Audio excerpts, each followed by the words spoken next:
أعوذ بالله من الشيطان الرجيم. بسم الله الرحمن الرحيم. الحمد لله رب العالمين، والصلاة والسلام على مولانا رسول الأمين وعلى آله وصحبه أجمعين. قال رب اشرح لي صدري ويسر لي أمري واحلل عقدة من لساني يفقه قولي. نويت التعلم والتعليم والتذكر والتذكير والنفع والانتفاع والإفادة والاستفادة والحث على التمسك بكتاب الله سنة رسوله صلى الله عليه وآله وسلم والدلالة على الهدى ابتغاء مرضاته وثوابه وقربه سبحانه وتعالى. السلام عليكم ورحمة الله تعالى وبركاته.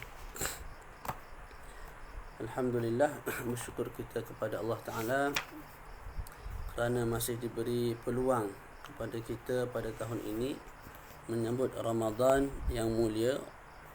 Dan hari ini merupakan hari pertama kita melakukan ibadah puasa. Jadi sempena meraihkan Ramadan yang tiba, saya memilih dua kitab untuk dibaca dalam bulan ini yang berkait rapat dengan tasawuf dan juga hadis. Yang pertama ialah kitab Hadis 40 tentang amalan yang mudah namun pahalanya melimpah ruah, yang diterjemahkan oleh guru kita Al-Fadil Al-Ustaz Khairun Nizam bin Man Hussein hafizahullah, yang merupakan Syekh Ruwaq Jawi di Kahirah pada ketika ini. Beliau merupakan lepasan Master University Al-Azhar dalam bidang usul fiqh dan sekarang merupakan calon PhD universiti tersebut. Jadi kita baca terus mukadimah penulis. Bismillahirrahmanirrahim. Alhamdulillah wassalatu wassalamu ala sayyidina Muhammadin Rasulillah wa ala alihi wa sahbihi wa man walah, amma ba'du. Kita akan baca secara ringkas tanpa syarahan yang panjang lah, supaya kita boleh khatam dalam kadar yang sesegera mungkin. Berikut adalah hadis-hadis Rasulullah sallallahu alaihi wasallam yang membicarakan amalan-amalan yang mudah untuk dilakukan namun ganjaran pahala yang bakal dianugerahkan oleh Allah Subhanahu wa taala kepada pelakunya sangat besar dan hebat. Hadis-hadis tersebut telah dipilih oleh Dr. Iyadah bin Ayyub Al-Khubaisi menerusi kitab beliau yang berjudul Al-Arba'un Al-Muniratu fil Ujuril Kabirati Alal A'malil Yasirah. Jadi asal kitab ialah karangan Dr. Iyadah yang berjudul Al-Arba'un Al-Munirah fil Ujuril Kabirah Alal A'malil Yasirah. Kemudian Ustaz Khairun Nizam menterjemahkan kitab tersebut. Walau bagaimanapun saya mendapati beliau kadang-kadang telah meringkaskan hadis-hadis berkenaan, maka saya berpandangan alangkah baiknya sekiranya hadis-hadis tersebut didatangkan secara lengkap agar masyarakat dapat beroleh sebanyak mungkin manfaat daripada bicara suci baginda Rasul sallallahu alaihi wasallam. Jadi dalam kitab asal ada kalanya musannif iaitu Dr. Iyadah menulis kitab dengan mendatangkan hadis secara tidak lengkap. Jadi Ustaz Khairun Nizam datangkan secara lengkap supaya manfaat itu lebih sempurna. Atas tujuan tersebut, saya menerusi kitab ini akan mendatangkan hadis-hadis yang telah dipilih oleh beliau secara lengkap dengan menjadikan teks hadis disalin daripada kitab-kitab hadis yang muktabar, terutamanya yang dicetak oleh Jam'iyah Al-Maqnas Al-Islami, dengan saya mendatangkan terjemahan serta nama bab dan nombor hadis di bahagian nota kaki. Jadi Ustaz Khairun Nizam datangkan hadis dan juga datangkan nombor hadis dan juga nama bab bagi setiap hadis. Dan kebanyakan rujukan Ustaz Khairun Nizam ialah daripada cetakan Maqnas Islami. Ini Kutubus Sittah itulah. Saya juga akan menyertakan pengajaran ringkas yang dapat diambil daripada hadis-hadis tersebut buat manfaat kaum muslimin. Sekadar yang saya baca, setiap hadis itu Ustaz Khairun Nizam datangkan 3 manfaat ataupun 3 kelebihan. Saya juga mendatangkan 4 hadis tambahan, iaitu hadis ke-14, hadis ke-16, hadis ke-22 dan hadis ke-40. Jadi di samping menterjemah ada beberapa perkara lain yang Ustaz Khairul Nizam buat. Yang pertama, hadis yang tidak sempurna yang didatangkan oleh musannif asal, Ustaz Khairul Nizam sempurnakan. Juga Ustaz Khairul Nizam datangkan 4 hadis tambahan yang tidak ada dalam kitab asal. Di samping beliau mendatangkan nombor hadis dan juga nama bab pada nota kaki yang dimuqabalahkan dengan cetakan kitab dengan cetakan Jam'iyah Al-Maqnas Al-Islami. Melalui hadis-hadis yang didatangkan di dalam kitab ini, kita akan menginsafi betapa kasihnya Allah Subhanahu wa taala kepada para hamba-Nya, sehingga Allah menganugerahkan pahala dan ganjaran yang sangat hebat, sedangkan amalan yang dilakukan oleh si hamba pula hanyalah amalan yang mudah dan tidaklah sukar. Jadi memang wujud dalam agama Islam kita perkara yang mudah untuk dibuat tapi amalannya sangat besar. Bukan semua perkara yang mudah dibuat amalan besar itu dianggap sebagai hadis maudhu' dan sebagainya. Tidak, ada yang sahih. Yang kita nak baca ni kebanyakan sahih. Lalu ini akan menerbitkan kecintaan yang sangat tinggi dari hamba-Nya kepada Tuhan-Nya. Semoga Allah menganjari Dr. Iyadah bin Ayyub Al-Khubaisi dan seluruh para ulama hadis yang telah bersusah payah dalam memperkenalkan hadis-hadis Rasulullah sallallahu alaihi wasallam kepada kita. Amin. Terima kasih saya ucapkan kepada Ustaz Yusaini bin Yahya selaku mudir Mahat Tahfiz Al-Quran Al-Imam An-Nawawi Matin, yang telah meminta saya menterjemah hadis-hadis daripada kitab Al-Arba'in Al-Munirah karangan Dr. Iyadah bin Ayyub Al-Khubaisi beserta pengajaran ringkas buat tatapan masyarakat di Malaysia. Jadi asalnya terjemahan ini diminta oleh mudir Mahat Tahfiz Al-Quran Al-Imam An-Nawawi Matin. Kemudian Ustaz Khairul Nizam menyahut seruan itu dan Ustaz Khairul Nizam terjemahkan. Jazakumullah khairah. Semoga Allah mengganjari beliau atas idea beliau dan sesungguhnya dan kesungguhan beliau dalam menyebarkan sabdaan cinta Rasulullah sallallahu alaihi wasallam kepada masyarakat. Wassallallahu ala sayyidina Muhammad wa ala alihi wa sahbihi wa baraka wa sallam. Alhamdulillahi rabbil alamin. Ini mukadimah bagi ustazna Ustaz Khairul Nizam hafizahullah taala. Okey, kita masuk hadis yang pertama. Cinta Rasul membawa ke syurga. An Anas bin Malik qala jaa rajulun ila Rasulillah sallallahu alaihi wasallam faqala ya Rasulullah mata as-sa'atu qala wa ma a'dadta lis-sa'ati qala hubbullahi wa rasuluhu qala fa innaka ma'a man ahbabta qala Anas fama farihna ba'da al-islam farahan ashadda min qawli an-nabiy sallallahu alaihi wasallam fa innaka ma'a man ahbabta qala Anas fa ana uhibbu Allah wa rasulahu wa Abu Bakr wa Umar فأرجو أن أكون معهم وإن لم أعمل بأعمالهم رواه مسلم. Kita baca terjemahan dulu. Daripada Sayyidina Anas bin Malik, beliau telah bersabda, seorang lelaki telah datang kepada baginda Nabi sallallahu alaihi wasallam, lalu beliau telah berkata, wahai Rasulullah, bilakah kiamat? Baginda telah bersabda, apakah yang anda telah persiapkan untuknya? Beliau telah berkata, lelaki itu berkata, jawab balas kepada baginda Nabi, cinta Allah dan Rasulnya. Baginda telah bersabda, maka sesungguhnya anda bersama dengan orang yang anda cintai. Sayyidina Anas telah berkata, maka kami tidak pernah gembira selepas kami memeluk Islam dengan satu kegembiraan yang lebih kuat daripada sabdaan Nabi sallallahu alaihi wasallam, maka sesungguhnya anda bersama orang yang anda cintai. Maknanya Sayyidina Anas bila mana mendengar jawapan Nabi,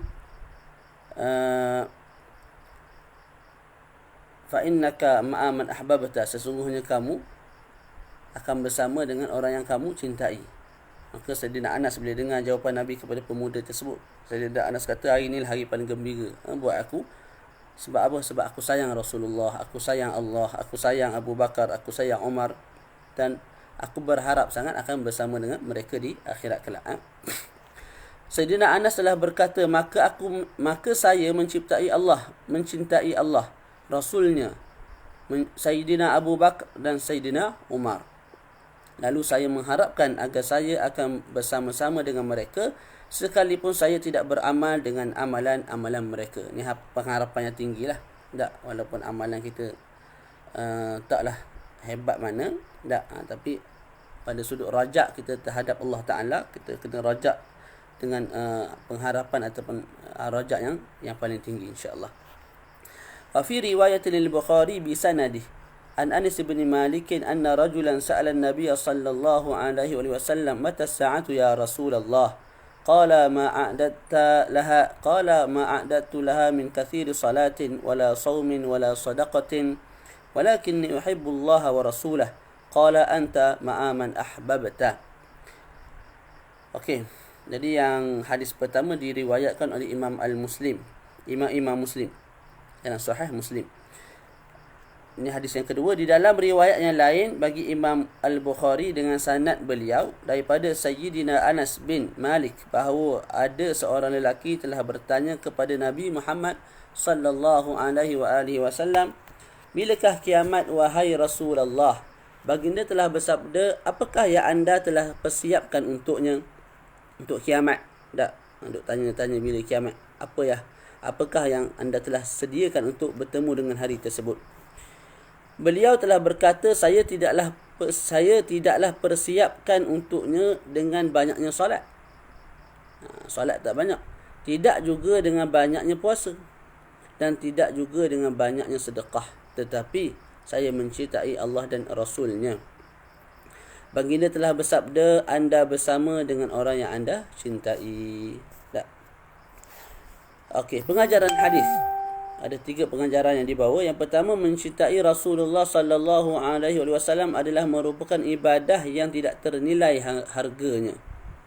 Menerusi hadis ini, orang yang mencintai Rasulullah sallallahu alaihi wasallam akan bersama dengan baginda di syurga nanti. Amin ya rabbal alamin. Kecintaan kepada Rasulullah sallallahu alaihi wasallam adalah kunci kepada ketaatan. Ini kerana Sang Pencipta akan disambar hatinya untuk menuruti perintah yang dicintai. Pengajaran hadis yang ketiga, menurut guru kami, Fadilat Syekh Yusri bin Rushdi Al-Hasani Al-Husaini, ini guru kepada Syekh Khairul Nizam dan juga guru kepada kami lah. Cuma saya tidak mengambil istifadah yang terlalu banyak lah daripada Syekh Yusri. Okay, kita tidak punya sebarang ibadah. Jadi menurut guru kami Syekh Yusri hafizahullah, kita tidak punya sebarang ibadah yang kita harapkan dapat diterima oleh Allah melainkan hanya satu ibadah sahaja. Ibadah tersebut adalah cinta kita kepada kekasih hati kita, Sayyidina Maulana Muhammad bin Abdullah sallallahu alaihi wasallam. Ini selesai hadis yang pertama. Hadis yang kedua, kelebihan berselawat kepada Rasulullah sallallahu alaihi wasallam. An Abdullah bin Amr ibn al-Asi أنه سمع النبي صلى الله عليه وسلم يقول إذا سمعتم المؤذن فقولوا مثل ما يقول ثم صلوا علي فإنه من صلى علي صلاة صلى الله عليه بها عشرا ثم سلوا الله لي الوسيلة فإنها منزلة في الجنة لا تنبغي إلا لعبد من عباد الله وأرجو أن أكون أنا هو فمن سأل لي الوسيلة حلت له الشفاعة رواه مسلم. Terjemahan hadis daripada Sayyidina Abdullah ibn Amr ibn al-As bahawa sesungguhnya beliau telah mendengar baginda Nabi sallallahu alaihi wasallam bersabda, apabila kamu telah mendengar muazzin melakukan azan, maka sebutlah seperti apa yang beliau sebutkan. Maknanya kita dengar azan, kita jawab azan. Apa yang disebut oleh muazzin, kita sebut kembali. Tak. Kecuali pada hayya 'alas salah, hayya 'alal falah, jawapannya ialah apa dia? La haula wala quwata illa billah. Apa? Qad qamatis salat. Allahumma salli ala Muhammad. Apa nama tadi? Tak ingat dah. Apa lafaz dia? Lafaz Hazan aku tak ingat dah.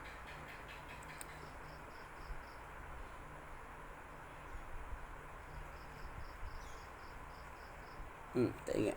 Mari tak ingat. Azan pun tak ingat. Baca. Apabila kamu telah mendengar muazzin melakukan azan, maka sebutlah seperti apa yang beliau sebut. Kemudian berselawatlah kepada saya, kerana sesungguhnya siapa yang telah berselawat kepada saya sebanyak satu selawat, nescaya Allah telah berselawat kepadanya.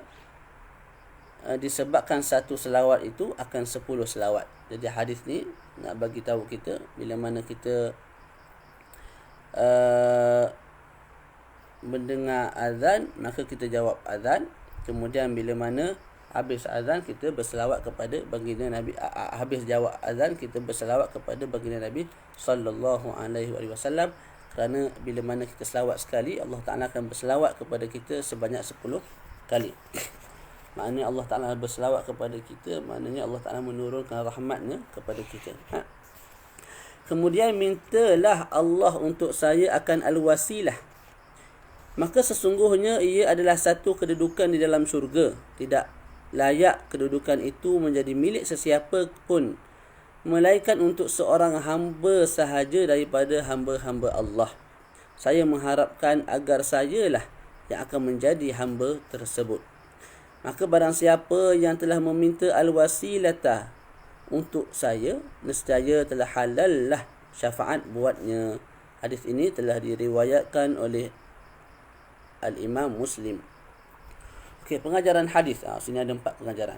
Menerusi hadis ini, dapatlah kita mengetahui bahawa antara waktu yang sangat digalakkan untuk berselawat kepada Rasulullah sallallahu alaihi wasallam adalah selepas azan selesai dikumandangkan.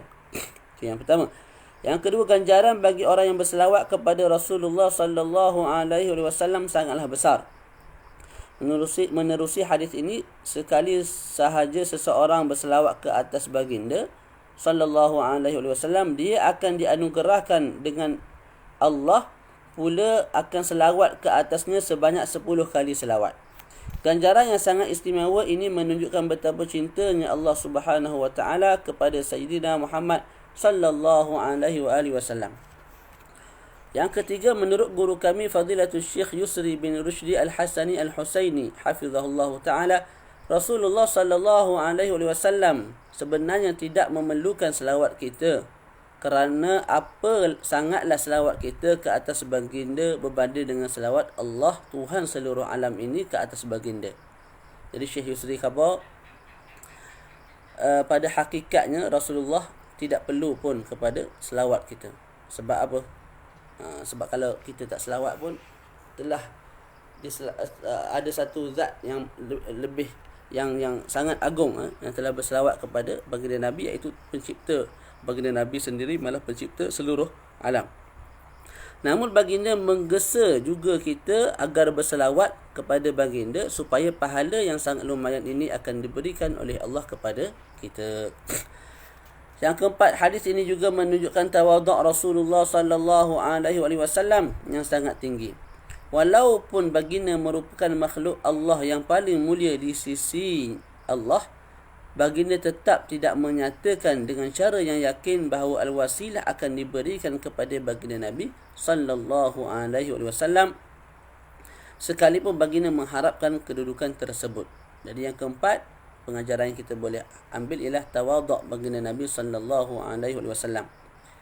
Disebutkan oleh ulama, makhluk yang paling mulia yang pernah diciptakan oleh Allah Taala ialah baginda Rasul sallallahu alaihi wasallam. Dalam keadaan begitu pun Nabi masih tidak secara yakin ataupun secara confident mengatakan al-wasilah tu confirm untuk aku. Tidak, malah Nabi berharap. Dan Nabi minta pula kepada kita sebagai umatnya berdoa supaya wasilah itu betul-betul diberikan kepada baginda Nabi sallallahu alaihi wasallam. Okey, hadis ketiga, besarnya ganjaran mengajak kepada kebaikan.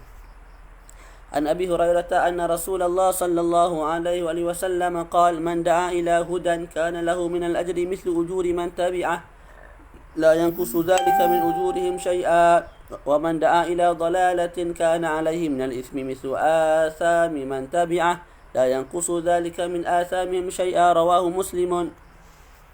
Terjemahan hadis daripada Sayyidina Abu Hurairah radhiyallahu an bahawa sesungguhnya Rasulullah sallallahu alaihi wasallam telah bersabda, barang siapa yang telah mengajak manusia kepada hidayah, nescaya telah wujudlah baginya daripada pahala seperti bilangan pahala orang yang telah mengikutinya. Itu tidak pula mengurangi sesuatu pun daripada pahala-pahala mereka.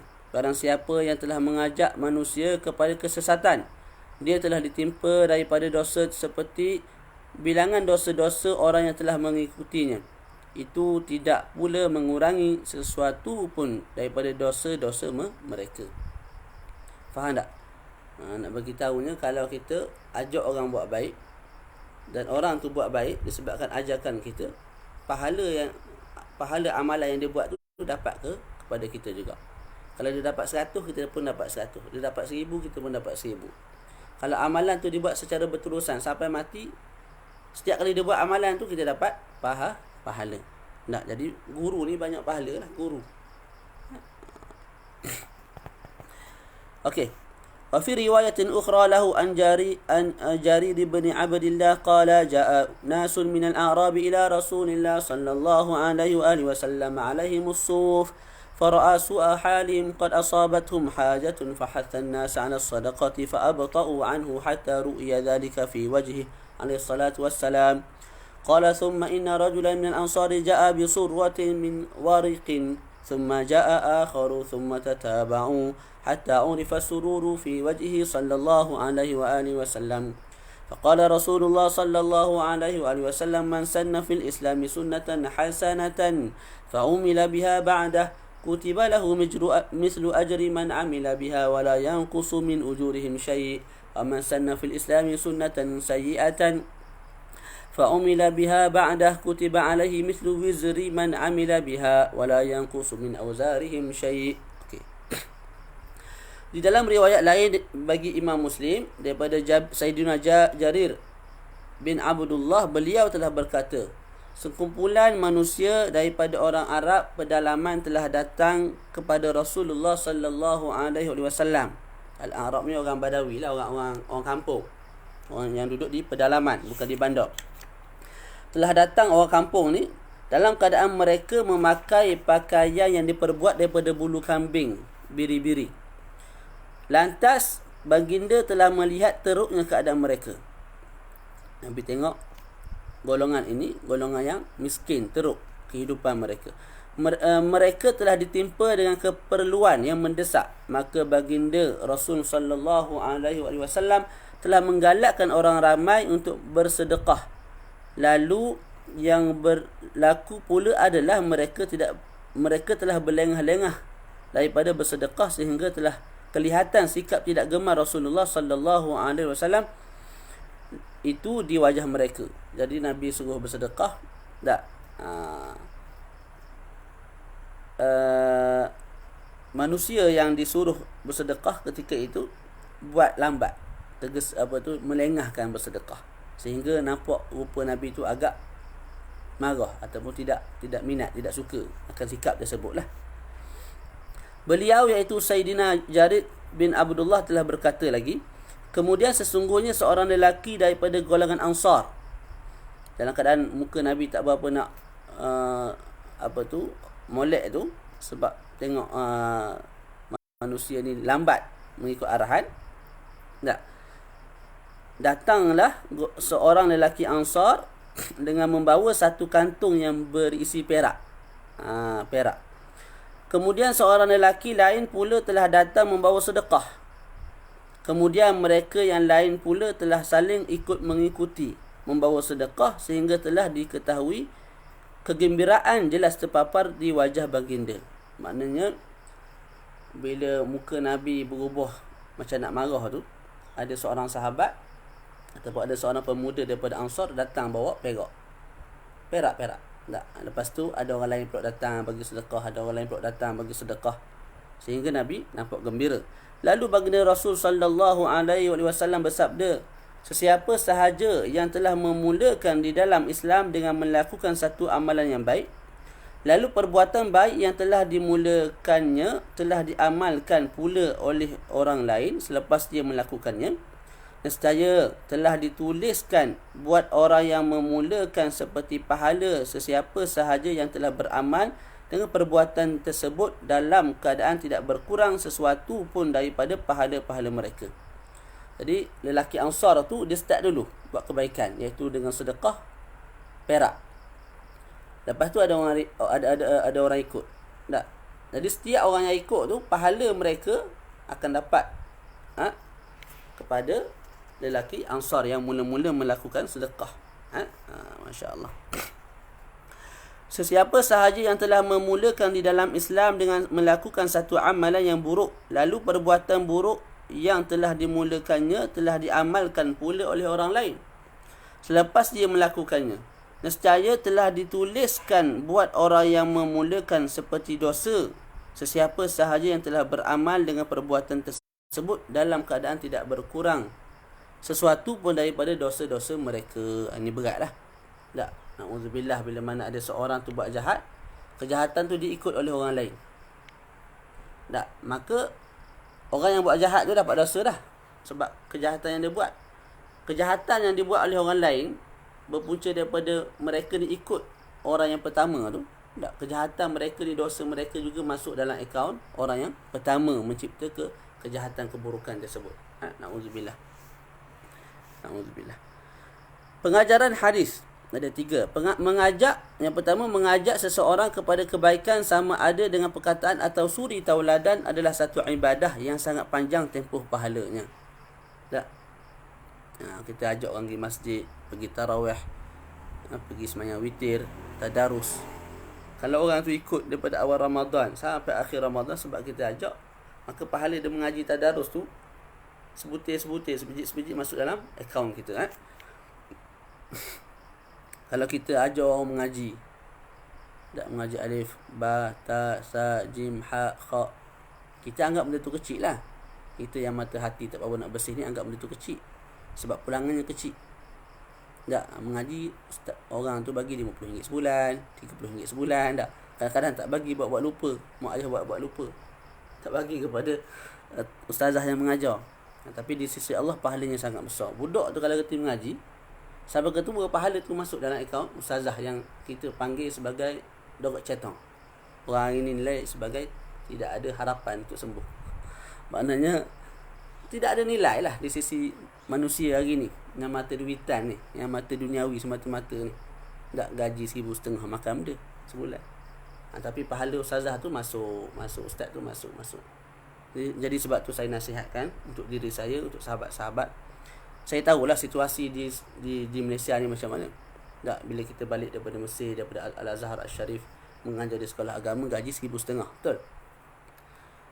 Jadi walaupun dengan gaji begitu, cuba sedaya upaya ikhlaskan hati, mendidik. Sebab apa? Sekalipun tak ada di dunia, di akhirat kita dapat banyak.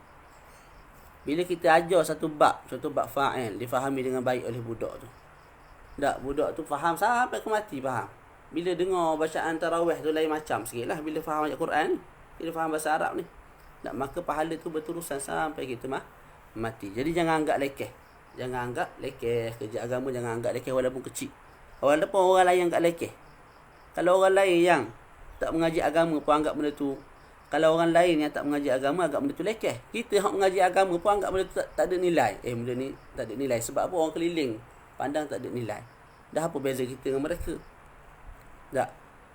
Patutnya kita sendiri rasa bersyukur, rasa seronok, rasa bangga, rasa izzah, kemuliaan diri bila dimuliakan oleh Allah Ta'ala untuk mendidik anak bangsa dengan ilmu agama. Tak, itu yang sepatutnya ada lah. Ya, okay. Selesai insyaAllah. Menerusi hadis ini, apabila kita mengajak manusia kepada kebaikan, apabila ajakan kita dilaksanakan, kita akan mendapat pahala setiap kali amalan tersebut dilakukan. Bayangkan, sekiranya amalan tersebut dilakukan berterusan dari satu generasi ke satu generasi yang lain. Tak. Jadi pahala Tok Guru, contohnya Tok Kenali, Sampai hari ni mengalir. Sebab apa? Sebab Tok Kenali mengajar anak murid dia. Anak murid dia mengajar anak murid dia. Dan berterusan sampai ke hari ni. Tak, jadi pahala ulama-ulama dulu sentiasa mengalir dalam akaun mereka. Menerusi hadis ini, ni pengajaran hadis yang kedua.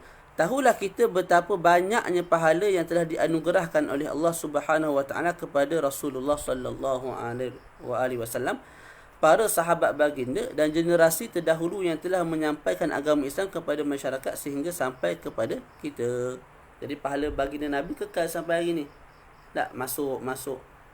Sebab apa? Nabi lah punca kepada kebaikan. Tak, lepas Nabi sampaikan apa yang diambil daripada Allah Ta'ala, kebaikan tu dilakukan oleh kita sampai ke hari ni. Jadi kita solat hari ni, kita puasa, kita zakat, pahala tu semua masuk dalam akaun baginda Nabi sallallahu alaihi wasallam. Yang ketiga, janganlah sesekali kita menjadi penyebab kepada tersebarnya kejahatan.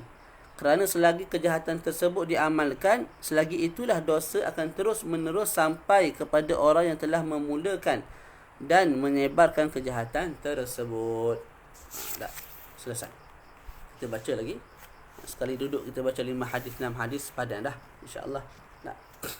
Baca hadis ni ada fadilat dia, ada kelebihan dia. Jangan kata baca senang, tak ada fadilat tak. Mungkin orang yang dengar tak rasa, tapi kita yang baca rasa.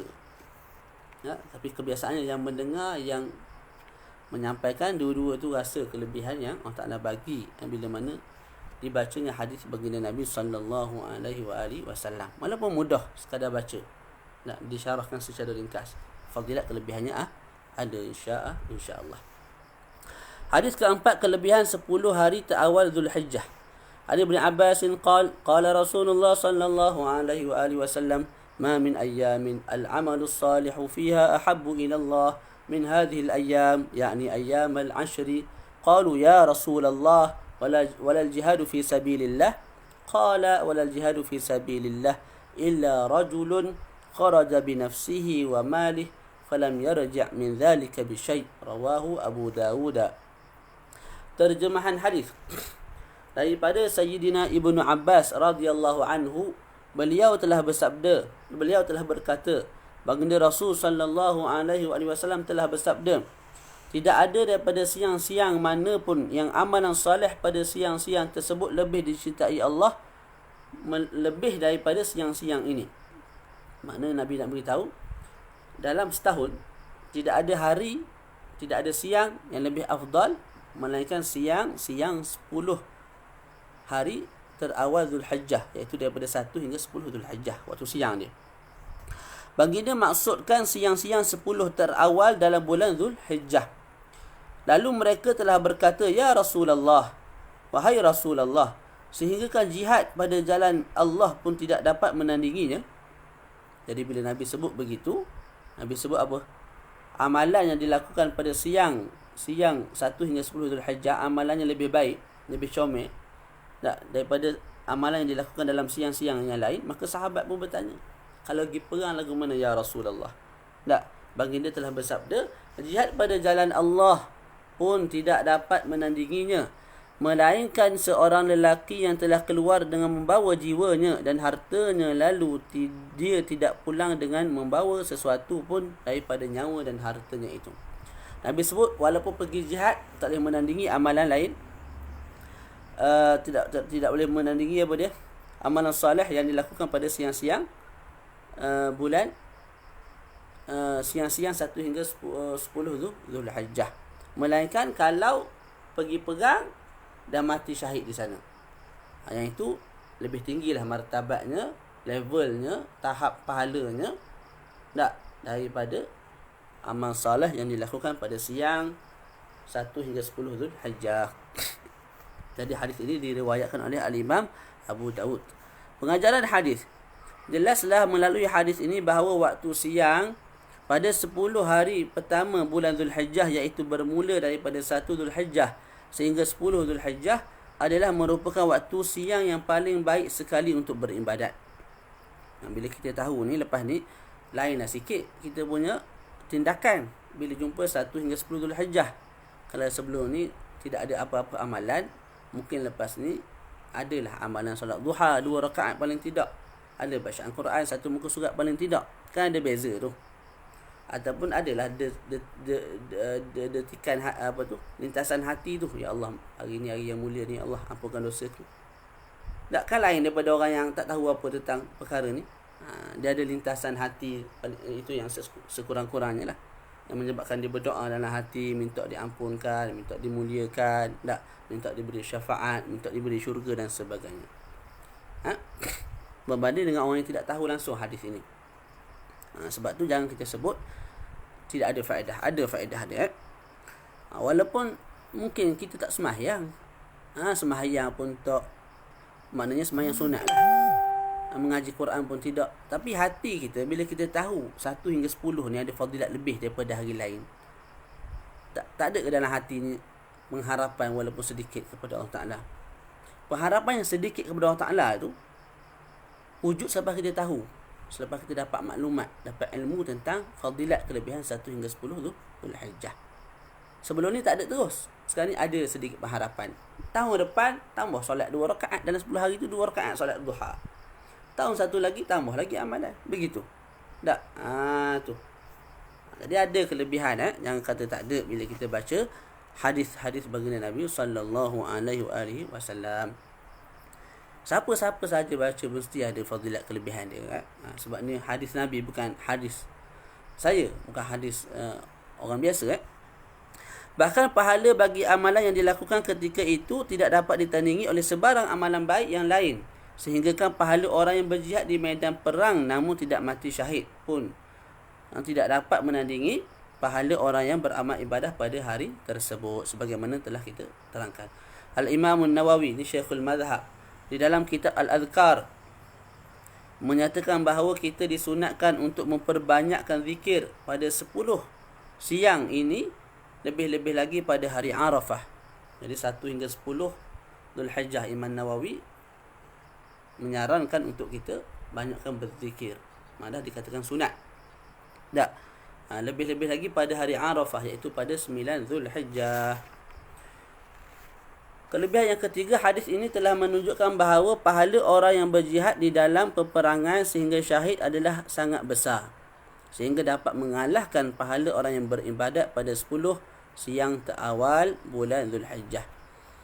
Jadi dalam hadis ini juga kita faham, kalau seseorang tu pergi berjihad dengan hartanya, dengan nyawanya, tapi tidak kembali dengan harta dan nyawanya, maknanya mati syahid di medan perang, itu pahalanya lebih banyak, lebih besar berbanding ibadah amalan salih yang dikerjakan dalam siang 1 hingga 10 Dzulhijjah. Hadis yang kelima, nak bacakan.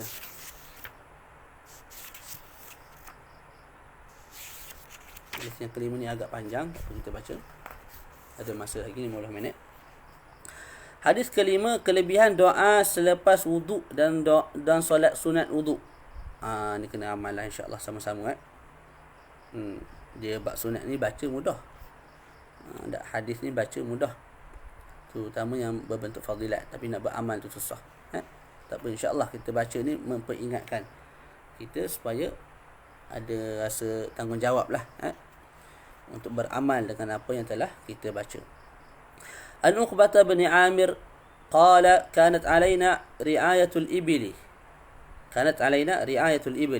فجاءت نوبتي فروحتها بعشي فأدركت رسول الله صلى الله عليه وسلم قائما يحدث الناس فأدركت من قوله ما من مسلم يتوضأ فيحسن وضوءه ثم يقوم فيصلي ركعتين مقبل عليهما بقلبه ووجهه إلا وجبت له الجنة.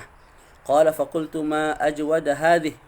فإذا قائل بين يدي يقول التي قبلها أجود، فنظرت فإذا عمر قال إني قد رأيتك جئت آنفا. قال ما منكم من أحد يتوضأ فليبلغ أو فيسبغ الوضوء ثم يقول أشهد أن لا إله إلا الله وأن محمدا عبد الله ورسوله إلا فتحت له أبواب الجنة 8 يدخل من أيها شاء. Rawahu Muslimun. Kita baca hadisnya, terjemahan hadis.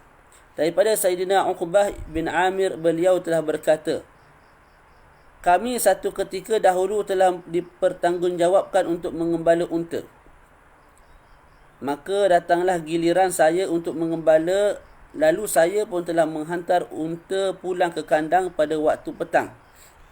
Jadi Sayyidina Uqbah bin Amir berkata, kami pada ketika dulu ditanggungjawabkan untuk mengembala kambing, mengembala unta.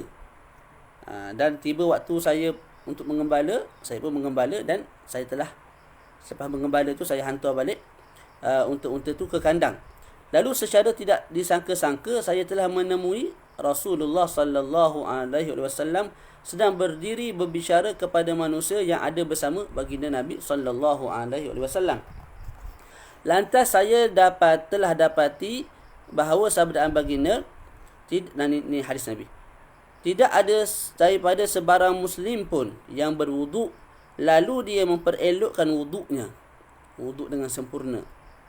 Kemudian dia berdiri, lalu dia melakukan salat sebanyak 2 rakaat.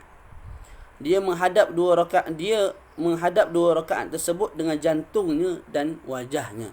Maknanya betul-betul khusyuk. Betul-betul mengharapkan redha ilahi. Melainkan syurga telah wajib untuknya. Beliau iaitu Sayyiduna Uqbah bin Amir telah berkata, maka saya telah berkata, alangkah bagusnya sabdaan ini. Jadi bila Sayyiduna Uqbah bin Amir dengar sabdaan Nabi tersebut, maka beliau berkata, alangkah comelnya, baiknya, bagusnya sabdaan baginda Nabi ini. Maka tiba-tiba ada seseorang di hadapan saya berkata, bila Sayyidina Uqbah kata, bagus hadis Nabi ni, molek, comel. Tak. Tiba-tiba Sayyidina Umar, tiba-tiba Sayyidina Uqbah mendengar ungkapan daripada orang yang berada di hadapannya. Maka tiba-tiba ada seseorang di hadapan saya berkata, sabdaan yang sebelumnya adalah lebih bagus lagi. Jadi Sayyidina Uqbah ingat tu yang paling bagus. Rupanya orang depan dia yang datang lebih awal, yang ada bersama dengan Nabi sejak daripada awal, kata, sebelum kamu datang tu Nabi dah bagi tahu satu yang lebih bagus. Maka saya pun memandang kepadanya. Sayyidina Uqbah pandang kepada orang kat depan tu. Rupa-rupanya orang tersebut ialah Sayyidina Umar Al-Khattab radhiyallahu anhu Al-Faruq. Beliau iaitu Sayyidina Umar telah berkata, sesungguhnya saya telah melihat anda datang sebentar tadi. Baginda sebelum anda tiba tadi telah bersabda. Jadi sebelum kamu datang tadi, kata Sayyidina Umar kepada Sayyidina Uqbah, Nabi telah bersabda dengan sabdaan yang lain. Tidak ada seorang pun daripada kamu semula, tidak ada seorang pun daripada kamu semua yang berwuduk lalu dia menyampaikan atau yang baginda sabdakan adalah memanjangkan wuduk. Kemudian dia berkata, asyhadu an la ilaha illallah wa anna Muhammadan abdullahi wa rasuluh. Maknanya tidak ada orang yang berwuduk dengan sempurna. Tak selepas tu dia baca doa asyhadu an la ilaha illallah wa anna Muhammadan abdullahi wa rasuluh. Tak, melainkan kita baca maksud dulu. Saya bersaksi bahawa tiada Tuhan melainkan Allah dan bahawasanya Rasulullah sallallahu alaihi wasallam adalah hamba Allah dan rasulnya. Okey. Bila baca doa ini selepas daripada wuduk, apa natijahnya, apa dia punya fadilatnya? Malaikat telah dibukakan untuknya pintu-pintu syurga. Ya, jumlah pintu-pintunya adalah sebanyak 8 buah pintu. Dia akan memasuki syurga daripada sebarang pintu-pintu yang dia mahu. Jadi kalau tengok mudah sangat. Asyhadu an la ilaha illallah wa anna Muhammadan abduhu wa rasuluh. Abdullahi wa rasuluh. Mudah pendeknya. Tak. Dan ganjarannya dibuka pintu-pintu syurga. Nak masuk yang mana satu pun tidak ada masalah. Cuma sudah amalan tu lah. Nah, siapa yang boleh istiqamah setiap kali wuduk baca doa ni. Jadi sama-sama insya-Allah. Kadang-kadang kita baca dah sebelum tu. Lepas tu tinggal balik. Bila baca balik hadis ni, insya-Allah kita amal balik. Begitulah manusia. Kalau boleh amal berterusan sampai ke mati tu, itu yang paling sempurna, yang paling comel lah. Kita baca hadis Imam Tirmizi. Wa fi riwayat Tirmizi an Umar bin Khattab qala Rasulullah sallallahu alaihi wasallam man tawadda'a fa ahsana al-wudu'a thumma qala Asyhadu an la ilaha illallah wahdahu la syarika lah. Wa asyhadu anna Muhammadan abduhu wa rasuluh. Allahumma ij'alni minat tawwabin waj'alni minal mutatahhirin. Futihat lahu thamaniyatu abwabil jannah yadkhulu min ayyiha sya'. Okey. Di dalam riwayat Al-Imam At-Tirmizi daripada Sayyidina Umar Ibn Khattab radhiyallahu anhu, beliau telah bersabda, beliau telah berkata, Rasulullah sallallahu alaihi wasallam telah bersabda, barang siapa yang telah berwuduk lalu dia telah memperelokkan wuduknya, kemudian dia telah berkata, asyhadu an la ilaha illallah wahdahu la syarikalah wa asyhadu anna Muhammadan abduhu wa rasuluh. Allahumma ij'alni minat tawwabin waj'alni minal mutatahhirin. Yang bermaksud, saya bersaksi bahawa tiada Tuhan melainkan Allah satu-satunya, tidak ada sekutu baginya, dan saya bersaksi bahawa sesungguhnya Nabi Muhammad sallallahu alaihi wasallam adalah hamba-Nya dan rasul-Nya. Ya Allah, jadikanlah saya daripada kalangan mereka yang bertaubat, dan jadikanlah saya daripada kalangan mereka yang bersuci. Nescaya bila baca doa ini, nescaya telah dibukakan untuknya 8 buah pintu-pintu syurga. Dia akan memasuki syurga daripada sebarang pintu-pintu yang dia mahu. Jadi penutup pengajaran bagi hadis yang kelima ini ialah ada 3. Yang pertama, kita disunatkan untuk membaca doa selepas wuduk yang ganjaran membacanya adalah dapat memasuki syurga secara penuh kegemilangan apabila seluruh pintu syurga dibuka seluas-luasnya untuk mempersilakan kita memasukinya. Jadi baca doa yang pendek begitu, Allah Ta'ala buka pintu syurga yang 8 tu. Nak masuk hak mana boleh masuk sama-sama insya-Allah. Doa tersebut berdasarkan gabungan pelbagai riwayat dengan tambahan kalimah sayyidina adalah seperti berikut.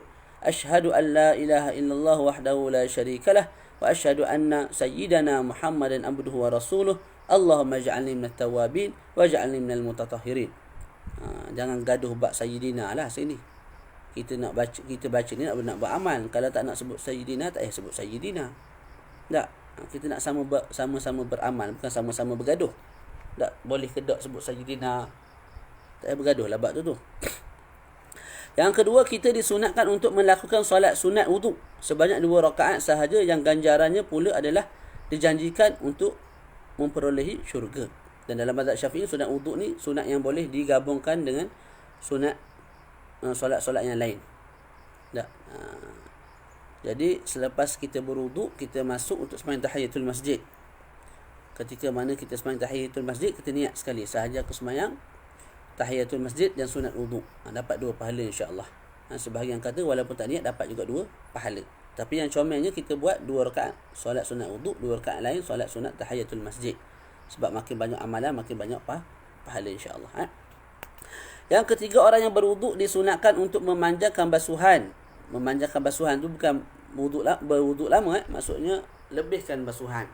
Jadi kalau muka, dak had muka sini sampai muqbil al-liha ni.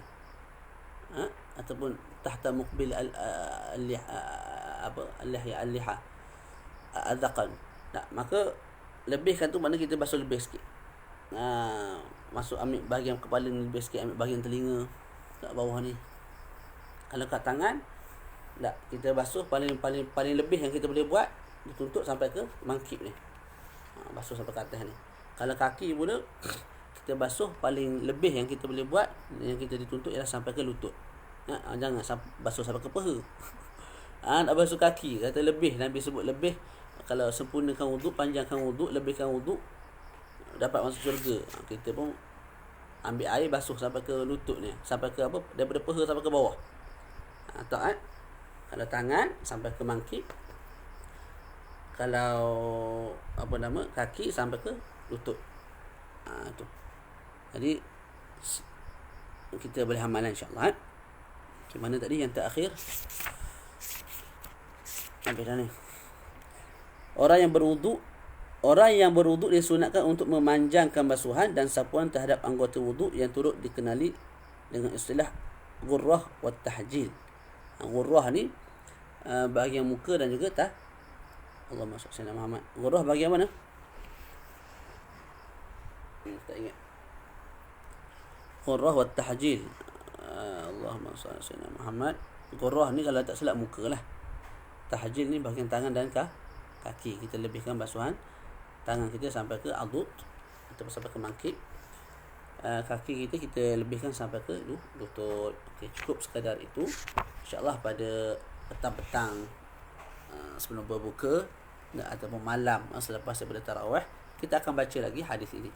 Hadis ni ada 40. Kalau kita sekali duduk baca 5 hadis, maka dalam 8 darab 5, 8 kali majlis insya-Allah khatam lah. Hadis yang ringkas, hadis yang penuh dengan barakah insya-Allah. Di bulan Ramadan ni biasanya para asatidzah pun ataupun para masyayikh menghidupkan dengan majlis-majlis yang ringan-ringan lah. Yang ringan-ringan hadis, tasawuf. Tapi tidak ada masalah kalau kita nak baca kitab-kitab yang berat, mantik ke, akidah ke, khair insya-Allah. Jadi saya baca ni lebih kepada diri saya sendirilah. Sebagaimana saya sebut, bila saya tak buat lagu ni, nak baca tu susah. Tapi bila kita mengajar, buat live, nak kita baca dulu sekali. Bila kita syarah tu, kita syarah buat kali kedua lah.